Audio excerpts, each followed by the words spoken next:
저는 사실 진짜 얘기한 게 저희 어머님도 초등학교 선생님 하셨고 아버지도 동기업 이사님까지 가셨기 때문에 맞아요. 정말 배운 집에 나는 정말 의대를 가리라는 집에 누구나 확신을 하고 있던 아이가 무속을 인대서 얼마나 제가 가슴 아팠겠어요. 그래서 사주 명리학, 심리학 어떠한 정말 점을 볼 수 있는 타로가 됐든 어떠한 이 역술 그리고 이 지간을 보는 것부터 모든 다양면에서 공부를 많이 했단 말이에요.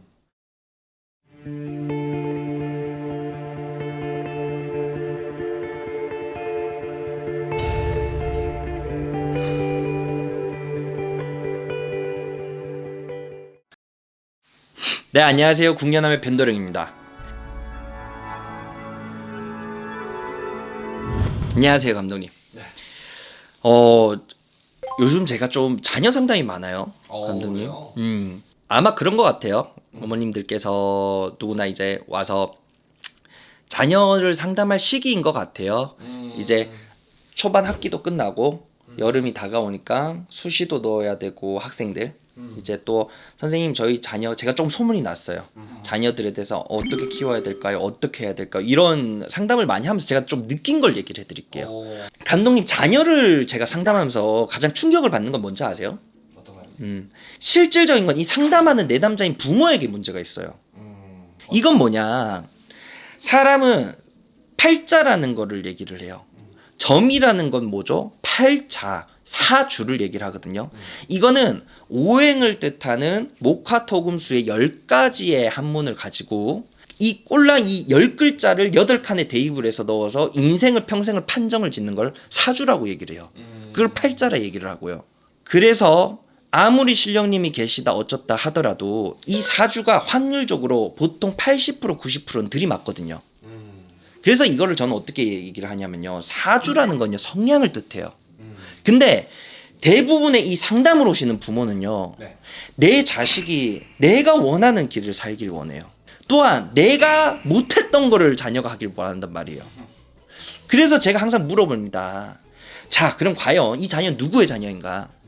대부분 당신을 닮았거나 당신의 남편을 닮았거나 남자분이었지만 당신의 와이프를 닮았다. 근데 당신이 가지지 못한 걸 어떻게 자녀에게 하라고 할 수가 있냐. 그렇게만 해요. 부모가 공부를 못했기 때문에 자녀가 공부를 잘해야 된다? 이거는 너무 모순인 거죠. 선생님 제가 아무리 노력을 하고 얘기를 해도 자녀가 말을 안 듣습니다.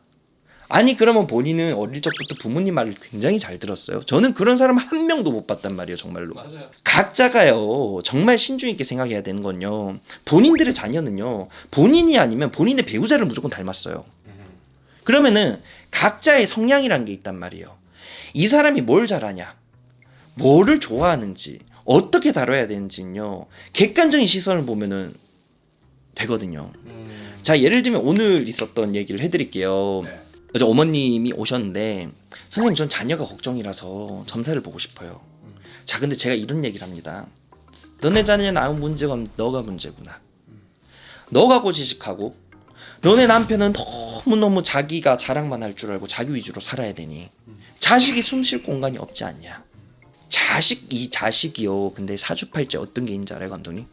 이 역맛살이 너무 많아요. 그래서 이 친구는요. 한 곳에 집중을 못하고 자꾸 뭘 다녀야 되고 새로운 일을 해야 되고 새로운 것을 추구한단 말이에요. 그럼 어떻게 키워야 될까요? 새로운 걸 자꾸 주면 돼요. 이 친구는요 새로운 공부를 하고요. 그러면 어떤 게 있을까요? 미술이 됐든지 예체능이 됐든지 뭔가가 오늘이 지나고 내일이 되면 또 새롭게 바뀌고 내일이 지났을 때 새롭게 바뀌는 직업, 방향 그런 식으로 가야 되거든요. 반복되는 업무, 사무적인 업무, 가만 앉아서 컴퓨터 두드리는 걸 못한다는 얘기죠. 근데 부모는 안정적인 직업을 가지고 그렇죠. 이공계열에 가서 컴퓨터를 하고 대기업을 가길 원하는데 자식이 그 방향을 갈 수가 없는 거예요.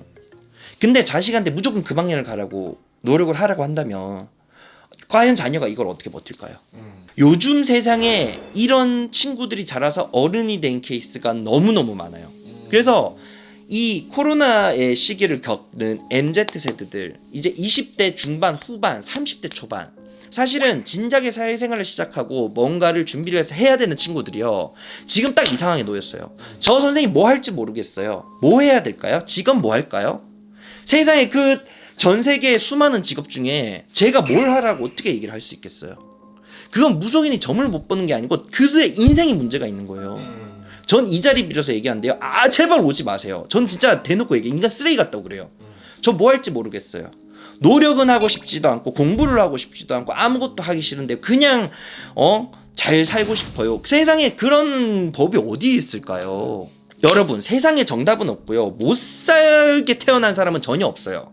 하지만 내가 내 사주를 모르고 내 성격을 모르고 성향을 모르다 보니 나의 자녀들이 내가 내 자녀의 성향을 모르다 보니 어떤 걸 잘하는지 어떤 길로 키워야 되는지를 모르는 거예요. 불과 30년 전 20년 전만 해도 무작정 공부를 해야 되고 의사를 해야 되고 선생님을 해야 되는 시절이었단 말이에요. 옛날에는 딴따라고 표현했던 것들이 요즘은 아이돌이 되고요. 유튜버가 되고요. 셀럽이 돼요. 그렇죠. 세상이 바뀌었어요. 맞아요.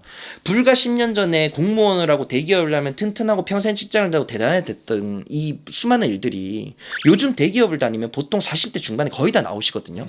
여러분 세상은 바뀌어요. 분명 당신들이 살아가는 10년 뒤의 세상은 또 바뀔 거예요.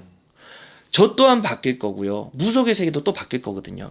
근데 변하지 않는 진리라는 건요. 사주는 바뀌지 않아요. 그래서 여러분 제가 오늘 드리고 싶은 얘기는요. 사주가 굉장히 중요합니다.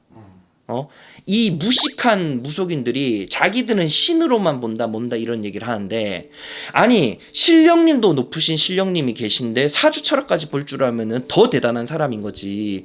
사주 철학 따위도 이 공부도 안 한 무식한 무당들이 고졸이 중졸인 무당들이 이게 무식한 거 아니에요? 저는 사실 진짜 얘기한 게 저희 어머님도 초등학교 선생님 하셨고 아버지도 동기업 이사님까지 가셨기 때문에 맞아요. 정말 배운 집에 나는 정말 의대를 가리라는 집에 누구나 확신을 하고 있던 아이가 무속인이 돼서 얼마나 제가 가슴 아팠겠어요.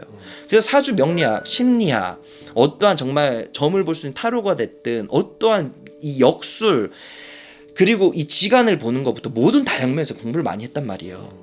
그래서 여러분 오늘의 하고 싶은 얘기는요. 내 자녀의 사주를 잘 알아야지.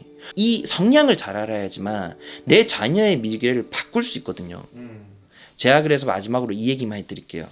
우리가 속된 얘기로 백화점에 들어가 있는 브랜드 뭐 샤넬이면 얼마나 좋겠어요? 루비통이면 명품이 얼마나 좋겠냐고요. 근데 때로는 우리가 듣도 보지 못하고 물건이 안 팔리는 그런 브랜드들도 백화점에 들어간단 말이에요. 그렇죠. 동대문 옷 브랜드 길에서 파는 브랜드라고 하더라도요. 리미티드가 붙어서 잘 팔리고 비싸게 팔리고 아주 매출이 많은 회사들이 있고요. 얘기한 건 다양성을 얘기를 하는 거거든요. 그래서 여러분 내가 자녀를 잘 키우고 싶으신 분들 또한 내 인생이 바뀌고 싶은 분들은요. 정말 이 내담을 통해서 정말 옳은 선생님을 만나서 내가 이런 성향을 가지고 있으니 이렇게 살아야겠다. 이런 계획을 잘 세운다면요.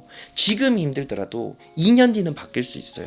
3년 뒤는 또 바뀔 수 있거든요. 그래서 여러분 좀 나은 삶, 바뀔 수 있는 삶 이런 삶을 위한 상담과 어떠한 통찰력 있는 분을 만나서 나의 미래를 바꿀 수 있는 방법 이런 걸 잘 하신다면 좋은 미래를 사실 것 같아요.